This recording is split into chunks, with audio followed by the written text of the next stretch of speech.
Hey, it's Andrew here from safetyontap.com. This episode's part of my 2017 end of year challenge. I'm committing to give you 2 weeks of solid advice, reflections and actions for you to maximize what you learned from 2017 and unleash your greater potential in 2018.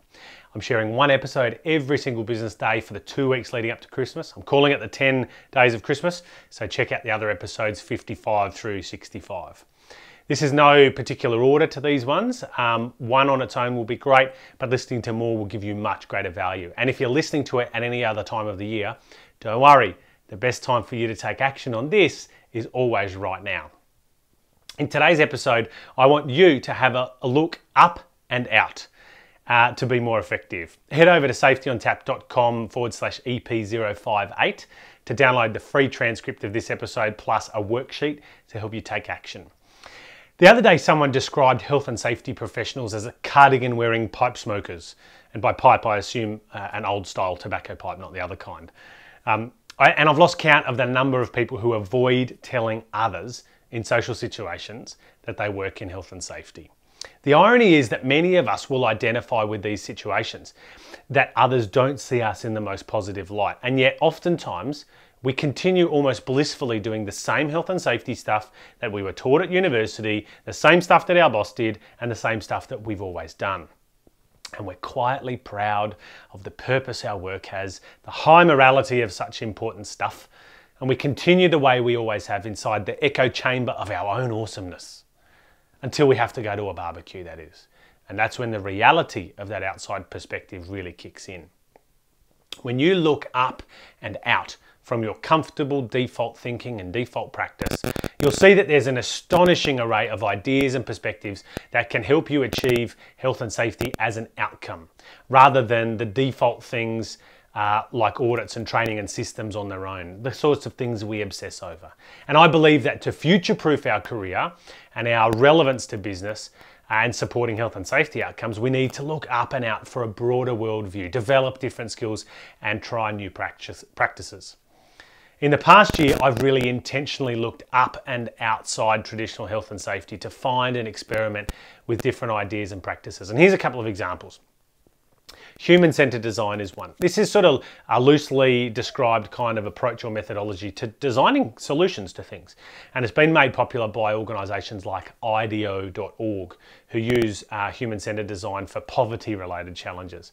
I've drawn on their toolkit of approaches to help me define problems, to seek input from people affected by those things, and to co-design solutions. What I love about it is that the context is better design versus, say, risk management, which is about stopping things going wrong.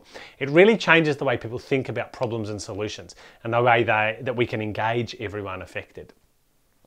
Another one is sales and marketing. Now, I run a business, so sales and marketing are a part of what I need to do to feed my kids, but I've learned plenty from these fields, which I actually apply in my health and safety work. Things like conversion psychology, split testing options, copywriting with the aim of moving people to action. I mean, ultimately, we're trying to market ideas to people, aren't we? And we're trying to sell them on the benefits of taking action, right? Permaculture, which is a bit of a left field one. I've got a real passion for food and food systems. I'm an avid gardener. We raise a lot of our own meat. And permaculture is a design system which seeks to create permanent and regenerative agricultural and social systems, not the destructive ones that are pretty prevalent today. It's guided by principles like care for the earth and care for people, and it encourages really deep observation to get an understanding of natural systems before we make any changes. It encourages us to mimic nature with our solutions, and it includes things like disorder and cycles and symbiosis. I've spent a lot more time listening and observing and reflecting than I ever have before I take action, and I've drawn much of that from permaculture. Another one's action learning and action research. Regular listeners know that I'm a bit obsessed with learning that improves performance. But I've also been a bit troubled this year reflecting on evidence-based practice. I don't think I do enough of it, and I don't think many of us do. Partly that's because of the way we work, and partly it's because there isn't a lot of great evidence for what we do. So I've discovered this action learning, action research thing, which is an approach to generating learning on the fly and improvement through everyday life. And you do this with enough intent and planning that we can generate reliable evidence from it as well. And I've started to apply this in the work that I do so that it gets better as it goes, in a structured sort of way. But importantly, I'm contributing, hopefully over time, to the evidence base about what works and what doesn't work. And that's particularly appealing to me because it's well suited to my practical kind of mindset. It doesn't require a PhD to do it. Lots of health and safety standard sort of practice is fine and it's necessary and often it works. But looking up and outside gives you a different perspective, new ideas, and it'll help you strengthen your daily health and safety practice. And you'll find that the lines will start to blur, that health and safety isn't this thing inside this neat, well-defined box. As you go, you'll find you'll be stretched and challenged to understand more deeply the broader context in which health and safety happens, the work context, the economic or the commercial context, the social context, the political context, the societal context. And when you draw inspiration and change from outside, not only will you improve health and safety outcomes, but you'll actually find that you'll start to improve a whole bunch of other things as well, again, blurring the lines. With those broadened horizons, your open mind and a less conventional approach, new opportunities and relationships will also start to drop into your lap, which can either take your career down an interesting, windy path or help you rocket towards your career goals. So let's reflect. How much of what you do and you learn and you practice comes from inside traditional health and safety practice?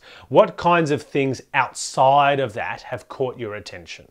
What non-health and safety things could you try and use to enhance your health and safety practice? I've given you some examples. Grab your free worksheet to get started on these questions, as well as the transcript of this episode at safetyontap.com/EP058.